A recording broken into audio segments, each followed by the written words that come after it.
All right, welcome Ashara to your third financial planning session. I'm super excited to get started. Last session, as you remember, we got clear about your current financial situation and got clear about all the numbers, your expenses, and today what I want to do is actually review the financial roadmap and outline that I put together with you so that you know the exact steps that you should be taking now and moving forward to reach those goals. So are you ready? Yes, very ready. Let's get to it. Okay, so last time we discovered that you need about $3,300 per month to cover your monthly expenses. So I know as you're transitioning into the workplace full time, one of the steps I want you to take in the roadmap is to start budgeting your monthly expenses. And you could do that using a budget app.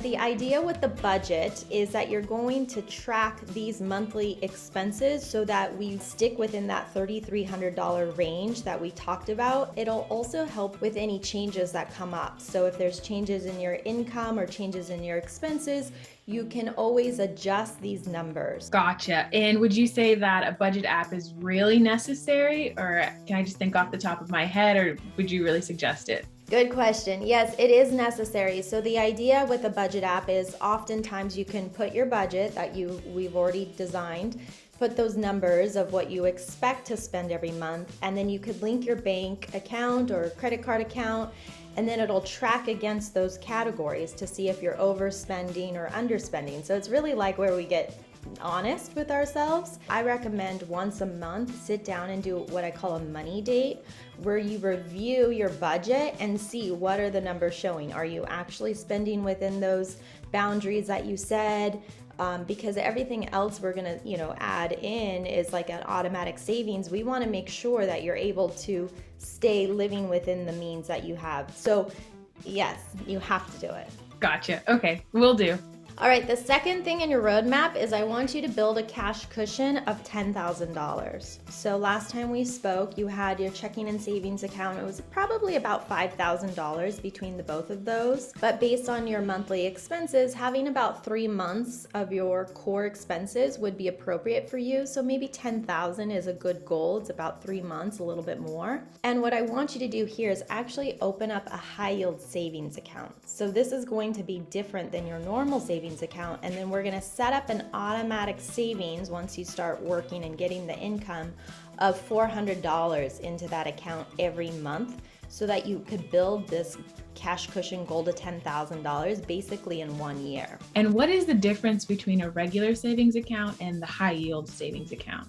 With your normal savings account, usually you see that, like if you pull up your bank on your app, you'll see like the balance of your checking and savings account. The idea is it's more fluid, right? Money's coming in and it's going out. That's the money that you're spending or, paying your bills with. You're not going to get a whole lot of interest. Right now, interest rates are extremely low on all savings accounts, but with a high yield savings account, it's a separate account, and usually these are just online banks. A little bit more interest, but it's also separate so that it's more out of sight, out of mind, and it's really only there for bigger emergencies or opportunities. So that's the whole idea. And we were going to set up a monthly contribution of $400 into that new account every month and build that up. And would you say the 3 months is just the typical rule of thumb, that cushion?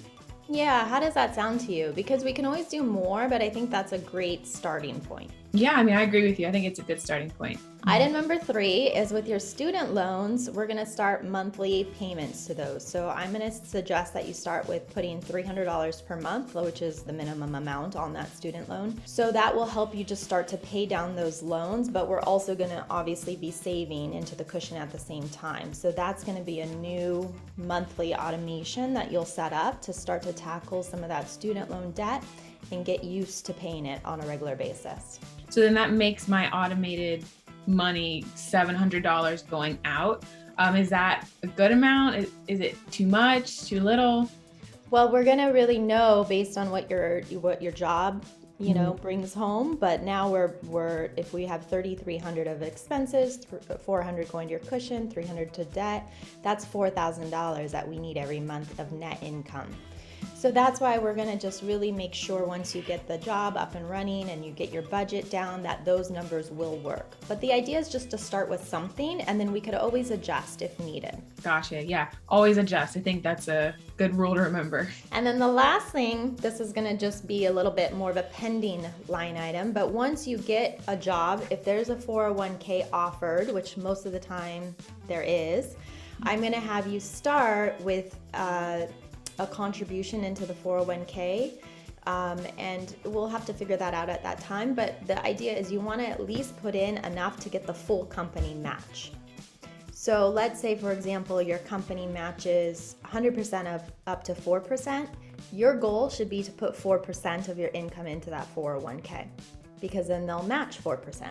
So in the 401k is savings for retirement, and then I have the cushion, which is extra savings, and then I have my regular savings account. So it's 3 different savings accounts. Yes, but remember your 401k is actually an investment account. So you'll just invest the money into some sort of diversified portfolio. So that's long-term money, whereas your cushion is short-term money for any short-term needs you might have. Gotcha. Okay. So like 2.5 savings accounts.